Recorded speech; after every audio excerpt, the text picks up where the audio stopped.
여러분 안녕하세요. 세계 경제는 지금 Current Issues of Global Economy 편집자 정견만입니다. 네, 6월 21일자 세계 경제는 지금 시작하겠습니다.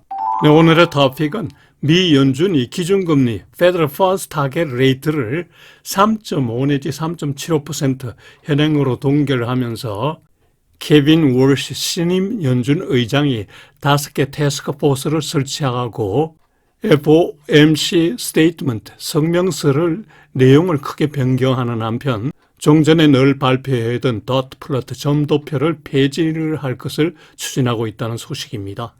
두 번째 뉴스는 22 유럽 중앙은행이 기준금리를 25bp 인상하여 2.25%로 하였다는 소식인데요. 열흘 지난 뉴스이지만은 세계 주요 중앙은행 중에 금리를 첫 인상하였다는 점에서 주요 뉴스로 올렸습니다. 세 번째 뉴스는 일본 은행이 그 20에 이어서 기준금리를 25bp 인상하여 1995년 1월 이후에 최고 금리인 1%가 되었다는 소식입니다.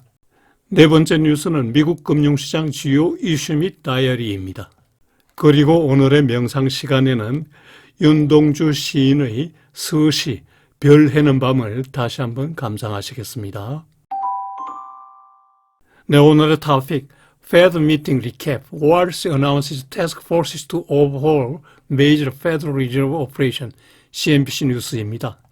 지난주 미 연준이 2일간 FOMC 회의를 열고 금리를 3.5 내지 3.75%로 올해 들어 네 번째 동결하였습니다. 케빈 월시 신임 연준 의장은 FOMC 회의 후에 열린 그 기자회견에서 연준 내에 5개 태스크포스를 설치하겠다고 했는데요. 5개 태스크포스 내용을 보면은 첫째가 연준 내 소통 태스크포스이고요. 둘째가 연준 대차 대조표 태스크포스, 셋째가 경제 데이터 소스 관한 태스크포스, 넷째가 연준 생산성과 직무에 관한 태스크포스, 다섯 번째가 중앙은행의 인플레이션 프레임워크에 관한 태스크포스입니다. 한마디로 연준의 통화정책 운영에 관한 대수술을 예고한 거죠. 그리고 월시 의장은 소위 그 점도표, 도트 플러트에 의한 금리 예측을 삼가해야 한다고 지적하였습니다.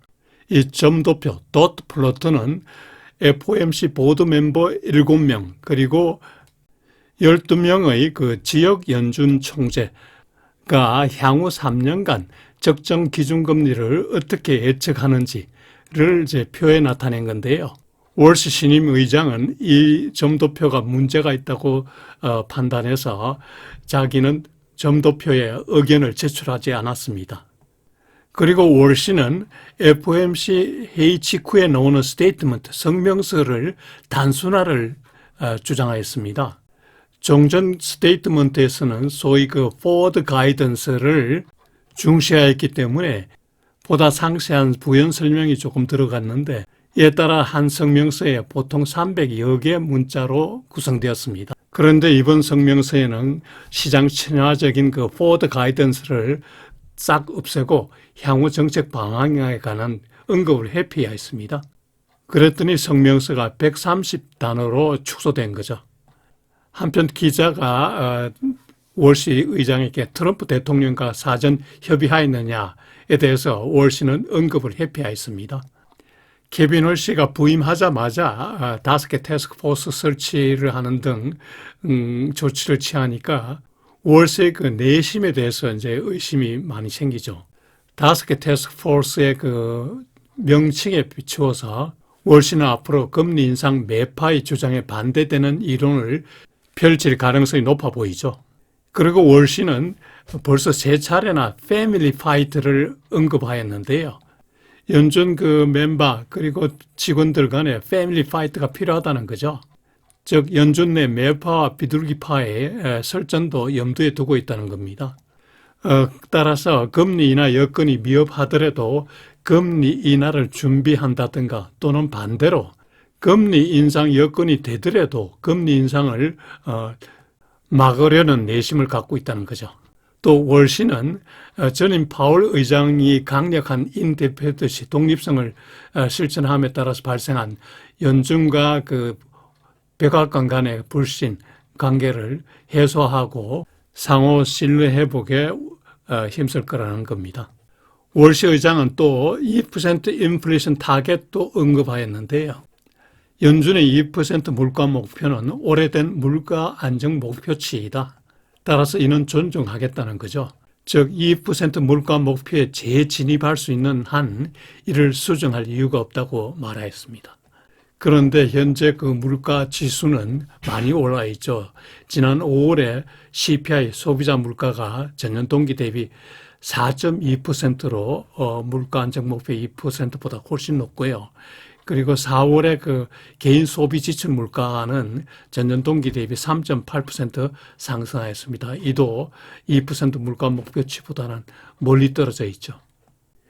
현재 시장에서는 연내 금리 인상을 예상하고 있습니다. CME 그룹의 그 패드 워치에 따르면 10월 28일 FOMC에서 금리 인상 확률이 60.7%에 달합니다.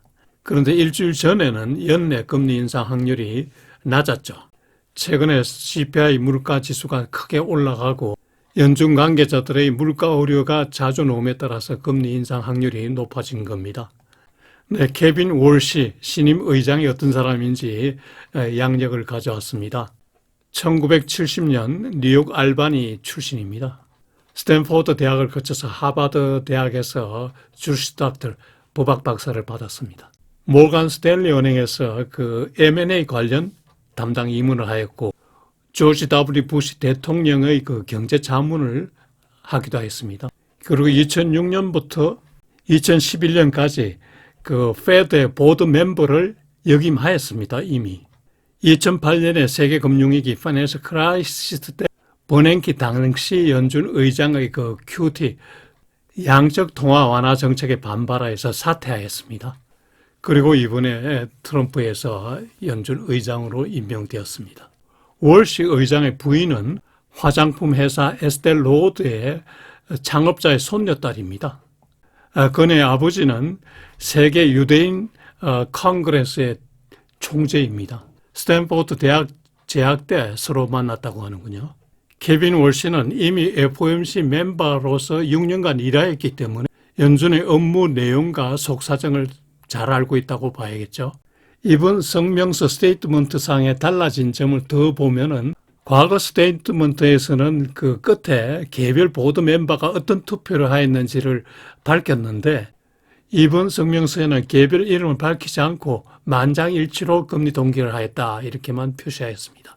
그리고 과거 성명서에는 인플레이션의 그 진행 정도를 표시하였는데 이번 성명서에는 연준은 물가 안정 책임이 있다고만 두리뭉실 넘어갔습니다. 네, 그리고 연준이 발표한 경제 전망을 살펴보시죠. 연준은 올해 미국의 GDP 그로스 레이트, 경제 성장률이 2.2%로 예상하였고요. 내년에는 2.3%, 내후년에는 2.2%, 대체로 견조한 성장률을 예상하였습니다.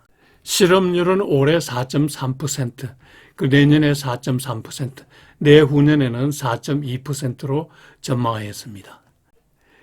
개인 소비 지출 물가, PCE 물가는 올해 전년 동기 대비 3.6% 상승하고 내년에는 2.3%로 떨어지고요. 내후년에는 또 2.0%로 떨어지는 것으로 전망하였습니다. 그리고 중요한 그 페더럴 펀드 레이트가 올해 말에는 3.8%, 내년 말에는 3.6%, 내후년 말에는 3.4%로 전망하였습니다. 현재 타겟 레이트가 3.5 내지 3.75이니까 올해 중에 한 번 인상한다는 거죠. FOMC 회의 후에 그 시장의 반응은 주가는 약세를 보였습니다. S&P 500가 1% 이상 하락하였고요. 그런데 새 연준 의장 첫 FOMC 회의 날의 주가 하락은 1994년 이래 처음이라고 합니다. 한편 국채 수익률도 상승, 즉 가격이 떨어졌죠. 트럼프가 임명한 새 연준 의장에 대해서 시장이 좀 뜨뜻하게 생각한다는 느낌이 드네요. 네, 지난주에 놓은 FOMC 회의 이후에 놓은 스테이트먼트, 성명서 내용인데요. 짤막하게 나왔죠. 과거 300여 단어로 구성된 스테이트먼트에 비해서 이번에는 130개 단어에 불과합니다. 소위 그 포워드 가이던스가 빠졌기 때문에 읽어볼 내용도 적습니다. 과거에 그 페드 워처들이 페드 스테이트먼트에 대해서 자국 하나하나 이렇게 분석할 때가 생각나는군요. 페드 워처들이 좀 답답하게 되었습니다. 이날 FOMC 회의에서는 임플리멘테이션 노트를 발급하였는데요. 여기서 임플리멘테이션 노트는 연준 FOMC 결정사항의 이행 지침문 정도로 해석하면 되겠습니다. 즉 연준이 결정한 통화 정책을 실행하는 창구인 뉴욕 연방은행의 오픈 마켓 데스크, 공개시장 조작 창구라고 해야겠죠. 이 오픈 마켓 데스크가 어떻게 영업을 해야 될지를 지침으로 내려보내는 겁니다. 까다로운 실무적인 내용이라 제가 설명은 생략하겠습니다. 연준의 홈페이지에서 제가 따왔는데요. 중앙은행 직원들의 그 통화관리 실무 지침서이죠. 자세히 들어다 보면은 상당히 재미있습니다. 관심 있는 분들은 꼭 한번 읽어보시기 바랍니다. 네, 이번에 나온 연준의 그 이코노믹 프로젝션 경제 전망인데요. 아까 설명드린 내용을 표로 만들어서 나왔군요. 제가 이 표를 올리면서 오른쪽에 보면 산출 기준이라고 있는데요. 예를 들어서 경제 성장률의 경우에는 그 숫자가 전년 4분기 대비 올해 4분기를 비교한 거고요. 실업률의 경우 그 당해년의 4분기의 실업률을 말합니다. 그리고 P12 개인 소비 지출 물가도 전년 4분기에 대한 당해년 4분기의 물가 비교입니다. 그리고 연준의 페더럴 펀드 타겟 레이트는 당해 연말의 그 적정 금리를 얘기하는 겁니다. 많은 분들이 이 기준을 잘 모르기 때문에 제가 올렸습니다. 네, 소위 점도표, 닷 플로트입니다. 표를 보면은 연도마다 18개의 점이 찍혀 있습니다. 즉 18명이 이 닷 플로트에 참여했다는 거죠. 원래는 19명이 돼야 되는데 즉 그 보드 멤버가 7명이고 그 다음에 지역 연준 총재가 12명, 디스트릭트 뱅크가 12개이기 때문에 지역 연준 총재가 12명인데 이를 합하면은 19명이 되는데 이번에는 그 워시 의장이 불참했기 때문에 18명이 점을 찍은 겁니다.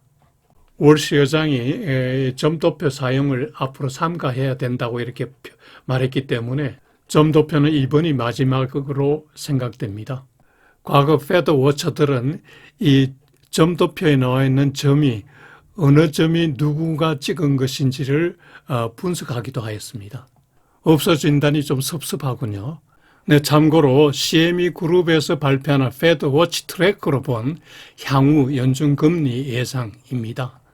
7월 29일 그 FOMC가 예정되어 있는데요.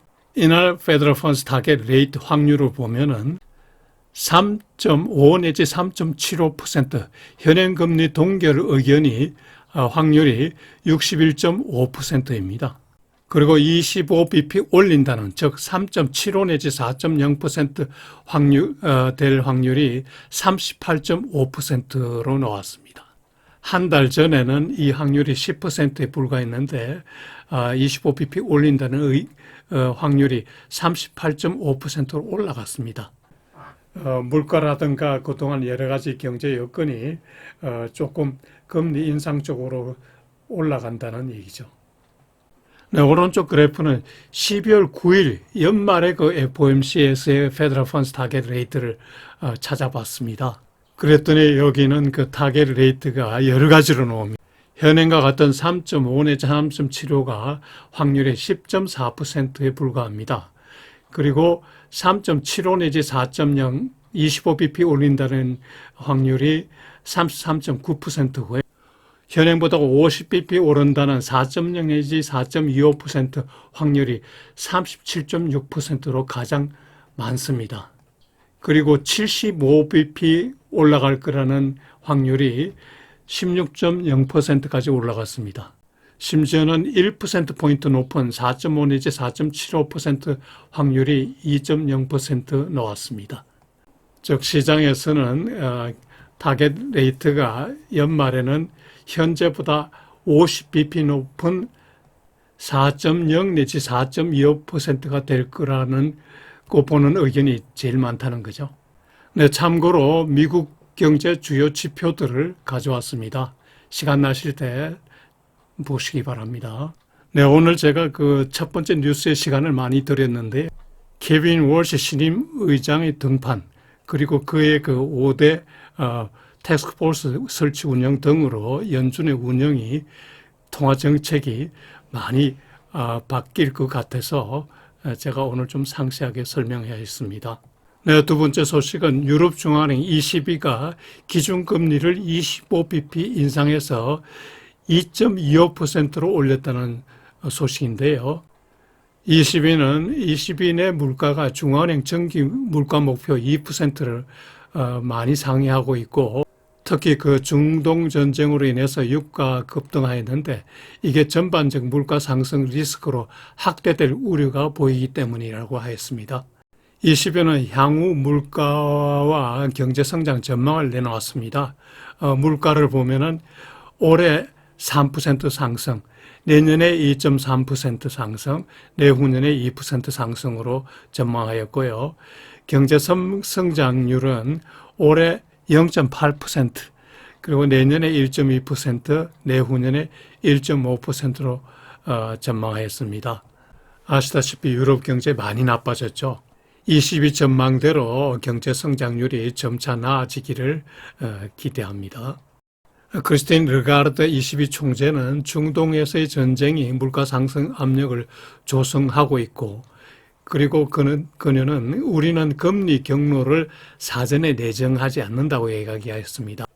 전쟁 등의 그 불확실성 확대로 세계 경제 전망이 매우 어렵기 때문이라고 했는데요. 시장에서는 다음 정책 회의에서는 금리를 인상하지 않고 동결을 할 것으로 예상하고 있습니다. 오른쪽 표는 지역별 유가 동향입니다. 많이 올랐죠. 중동 전쟁이 빨리 끝나서 그 애매한 사람도 덜 죽고 덜 다치고 유가도 내렸으면 좋겠습니다. 네, 오늘 세 번째 뉴스는 일본 은행이 기준금리를 0.75에서 1%로 25bp 지난주에 인상하였다는 소식입니다. 작년 12월에 인상한 후에 다 6개월 만에 다시 25bp 인상한 건데요. 1% 기준금리는 1995년 1월 이후 31년 만에 1%대로 오른 최고금리입니다. 금리 인상 배경은 유가 상승으로 기업 간 거래에서 가격 전가가 다소 빠른 속도로 진행되고 있다. 따라서 향후 소비자 단계에서 폭넓은 품목의 그 가격 상승으로 확산될 가능성이 높기 때문에 이번에 금리를 인상하였다는 겁니다. 그런데도 일본은행은 일본 경제 하방 위험은 이전보다 낮아졌다고 평가했습니다. 왜냐하면 기업 수익이 호전되고 그리고 고용과 소득 환경이 개선되었으며 정부 보조금 등으로 경기 부양이 이루어지고 있다는 겁니다. 그리고 일본은행은 현재 진행 중인 국채 매입 축소 조치를 내년 4월부터는 중단하겠다고 발표했는데요. 내년 1분기까지는 분기별로 2,000억 엔씩 그 감액을 지속한 후에 4월부터는 감액을 중단한다는 겁니다. 그 배경에는 그 지난해부터 그 장기금리가 일시 급등하는 등 채권 시장이 그 불안정해지는 상황이 늘어났기 때문에 국채 매입 감액을 중단해서 시장 안정을 도모하겠다는 겁니다. ECB에 의해서 일본은행이 금리를 인상하였는데요. 최근 그 신현성 한국은행 총재 그 금리 인상 시사 발언과 연결해서 생각해 봐야겠죠. 네 번째 뉴스는 미국 금융시장 동향과 그 다이어리입니다. 미국 주가는 지난주에 많이 꽤 올랐죠. 또 주중에 S&P가 0.93% 올랐고 다우는 3.11%나 상승했습니다. 나스닥도 2.60%나 상승하였습니다. 1년 전에 비해서 나스닥은 40.6%나 상승하였고요. S&P는 25.6%, 그리고 다우는 22.17% 상승하였습니다.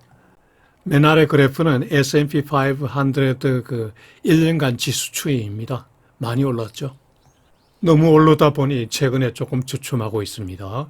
국채 수익률 동향을 보면요. 10년물 국채 수익률이 4.46%입니다. 그리고 2년물은 4.19%. 대체로 최근에는 보합을 유지하고 있는데요.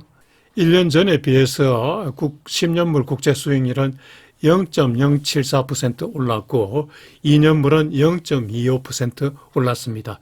단기물이 더 올랐죠. 단기물은 그 정책 금리에 많이 연동되는데요.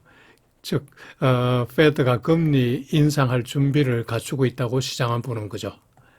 향후 국채 수익률은 연준의 기준금리 인상 확률 증가 여부, 그리고 국채 발행 물량 증가, 그리고 물가 동향 등이 주요 변수가 되겠죠.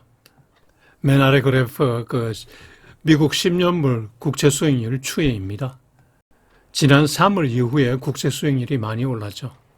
다음 주 미국 금융시장 주요 이슈는 무엇보다 그 호르무즈 해협에서의 그 유조선 통과 재개 여부가 관심사입니다. 트럼프 대통령이 그 미국과 이란 간 협의가 다 되었다고 하지만 여전히 문제가 많이 발생하고 있죠. 그리고 다음 주에는 개인소득 및 소비지출 PCE 물가지수가 발표됩니다. S&P PMI 지수도 나오고요. 미시간 대학교의 그 소비심리 지수도 발표됩니다. 지난 5월 중에 개인소득은 0.4% 증가한 것으로 전망되고요. 이는 4월의 보합 수준에서 많이 나아졌고요. 5월 중에 개인 소비 지출은 0.6% 증가한 것으로 전망됩니다. 4월에 0.5% 증가해서 소비 지출 증가가 높네요. 5월의 코아 PC 물가는 전월 대비 0.3% 상승한 것으로 전망됩니다. 4월에 0.2% 상승보다 상승률이 높아졌죠. 그리고 연준이 해마다 발표하는 2026년 뱅크 스트레스 테스트 결과가 발표되는데요. 은행의 영업 환경이 괜찮기 때문에 아마 큰 문제가 없을 것으로 생각됩니다. 네, 일자별, 요일별 주요 이슈들입니다. 경제 데이터 측면에서는 그 목요일 날 나오는